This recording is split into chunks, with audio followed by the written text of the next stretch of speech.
In today's age and economy, many people are looking for an economic and energy-efficient method for building a new home. An interesting and unique method for constructing a home following these ideas is an earthship. Michael Reynolds, a southwestern architect, is credited with building the first earthship. His wife coined the phrase because the house was self-sustaining. The techniques of building earthships are presented and developed in a way that will allow earthship owners to participate in and sometimes completely build their own home. Many of the construction materials are free byproducts of our existing society. The homes are designed with simplicity in mind. An owner-builder with little or no construction experience could build or help build his or her own home. The owner's involvement in building educates them about the function of their home and empowers them to maintain and repair their home, making that home and lifestyle all the more sustainable. Earthship is primarily known as being a house made out of tires pounded with dirt and aluminum cans laid in concrete. And so I think that that's the idea behind the Earthship, is that it blend into the earth and transport, communities into the future. From my perspective, the important part of that is that your home blend into the environment.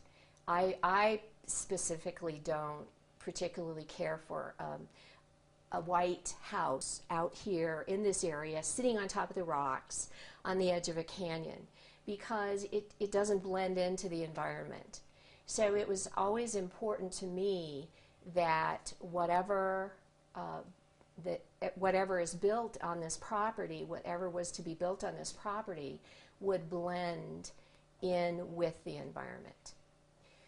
My husband at the time and I had built an adobe, built a 500 square foot building on this site that's constructed out of adobe, and that it's a very organic structure, and again it fit into the environment.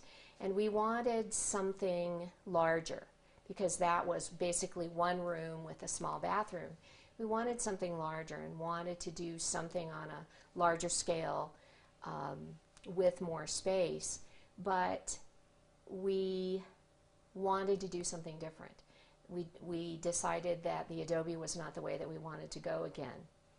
And so we had read about earthships and had visited one and liked some of the features of the earthship, but not all of the features.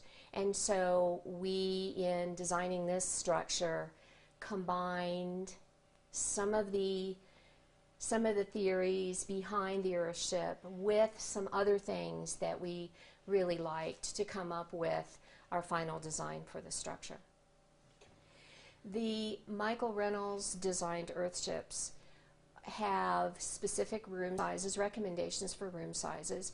Those are important for engineering purposes, to make sure that you have roof supports that are adequate and that you have rooms that aren't so deep that the sun won't penetrate.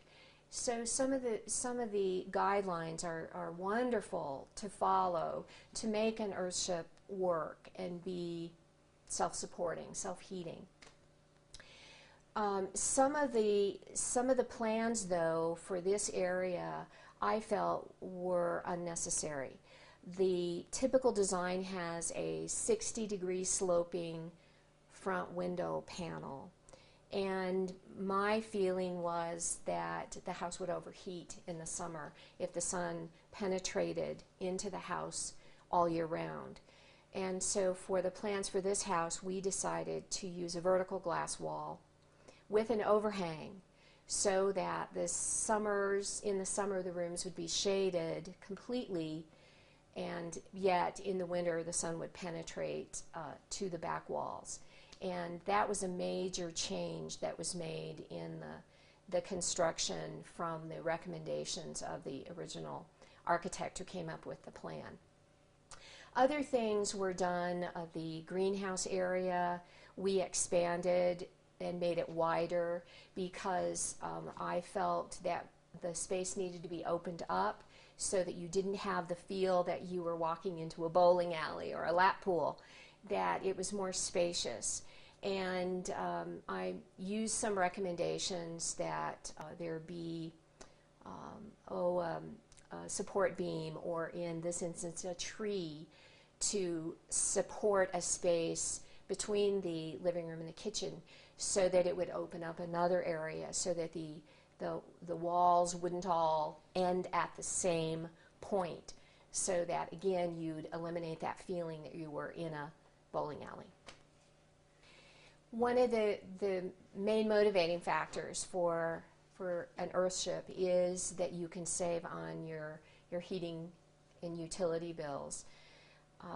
The sun penetrates in the winter to the back wall, heats the floors, heats the walls, and the mass in the walls store that heat.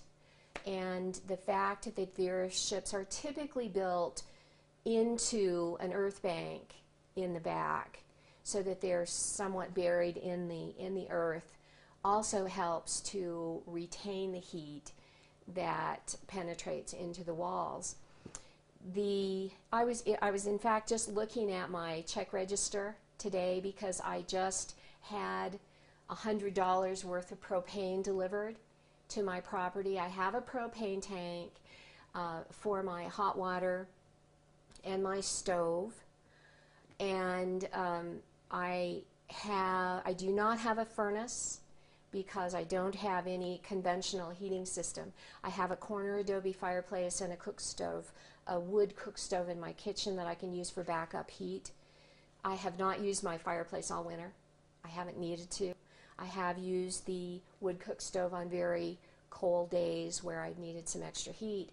But I noticed that my $100 worth of propane, the last time I had propane delivered was 1.5 years ago. So my heating costs have been $100 for the last 1.5 years, and that's my hot water and my cook stove, for cooking as well.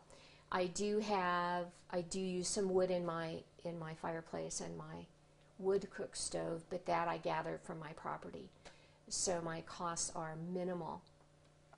The construction process really involved, first of all, choosing the site for the structure, and an ideal site is where there is a mildly sloping piece of land that you can back the building into, and and that it be south facing.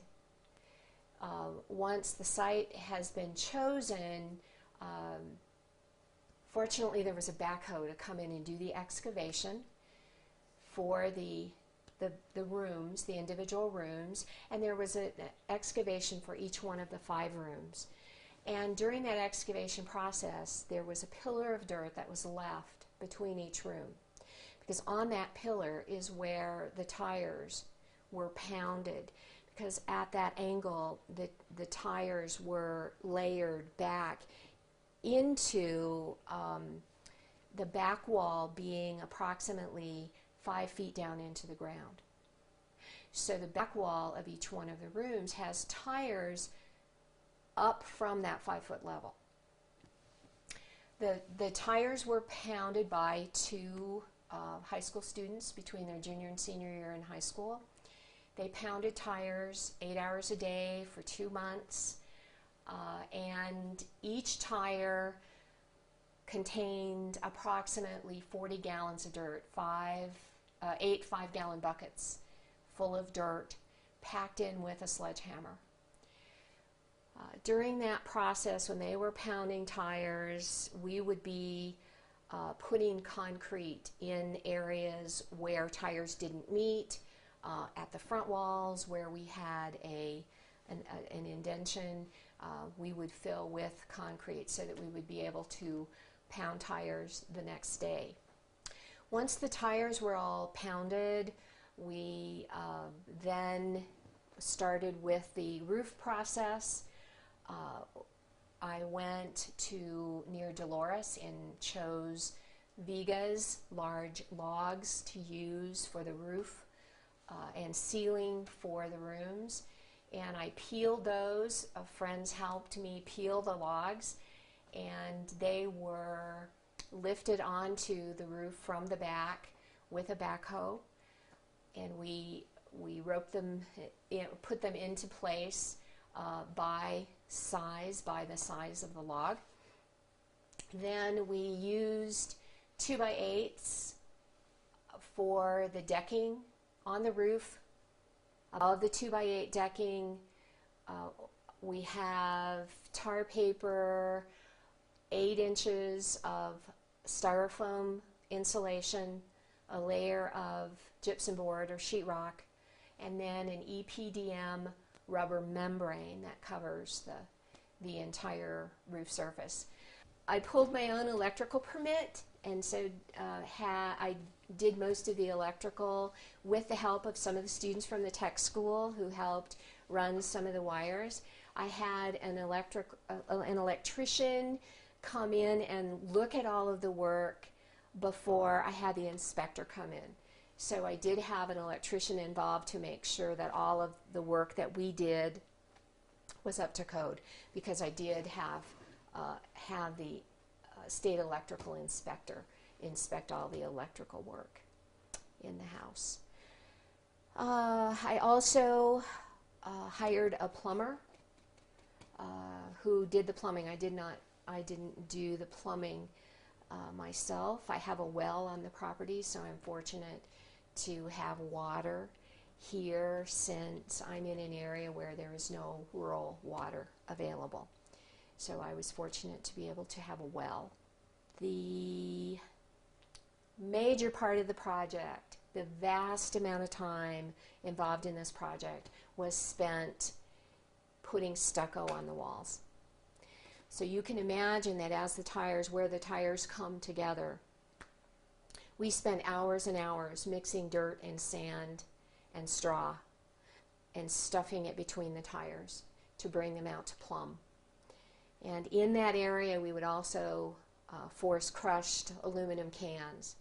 And many of the areas on the walls between the tires have 8 or 9 different layers of adobe to make the walls smooth. And that seemed like that was what took the majority of the time in this project, and the majority of the energy for mixing the adobe and wheelbarrowing it in and then putting it back on the walls. Once the walls were smooth and plumb, we had the finished coat of stucco, we tackled the floors. The interior of all the rooms are covered with what I call soilcrete tiles. And the tiles on the floor are actually adobe soilcrete, dirt, sand, and some Portland that's poured in a wet mix and troweled and then stamped with an 8-inch square tile stamp, then left to dry for a couple weeks and then grouted in between each tile. And after that dried, then we coated the surface with an acrylic sealer. The flagstone, I have some flagstone floors that are bedded in cement, concrete, and then grouted in between as well, and also sealed with an acrylic sealer.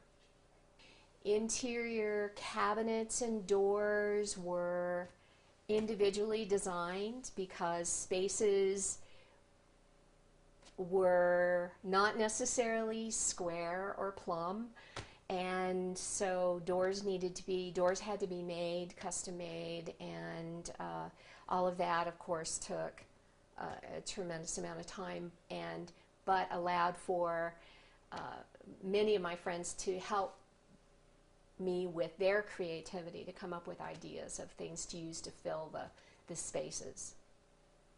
The timeline for any construction process can vary depending on who's building the house and how many people are involved. And so it's difficult for me to predict how long it would take someone else to build an Earthship. But my husband and I, at the time, spent months designing the floor plan, drawing up the floor plan.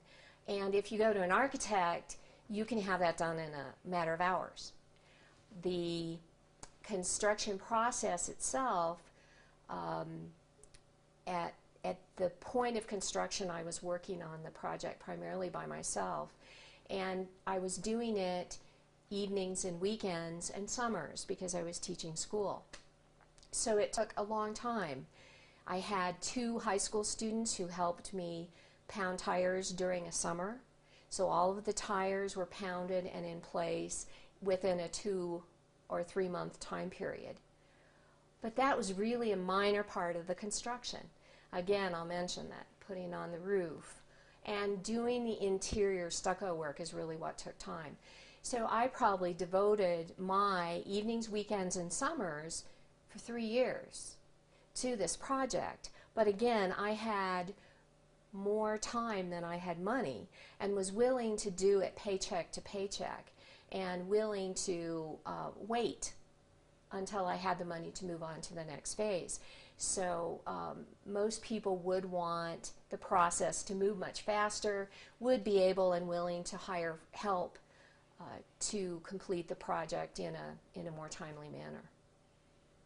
I always take note when I have people visiting, because they walk in and the first thing they do is caress the walls. I'm not sure what it is about the feeling that people get, or the sense that they get, that the structure is really grounded somehow. And I enjoy that. I enjoy watching people. They always rub the surfaces, and I enjoy those surfaces. And it's been important for me to construct them in a way that they flow, that there are lots of smooth corners and curves. You don't find the straight lines that you do in a 2x4 stick house. To be really frank, I'm not sure I would do this again. It took a toll, and I have to be honest about that. I love my house. I am so happy I have it. I enjoy it so much, and I enjoy sharing it with people. But there are other ways of building efficient homes that aren't as labor intensive, aren't as difficult. And if I were to do it again, I would definitely do this differently. I would hire more help. And there are some things that I would probably change, even if I were to do another Earthship. I love Adobe structures. If I were to do something like this again, I might go back to another Adobe structure. So it's, I'm not saying that this is the only way to go. There are lots of options, lots of other opportunities. This is just one that an individual without a lot of experience can be successful with if you're really dedicated to the process.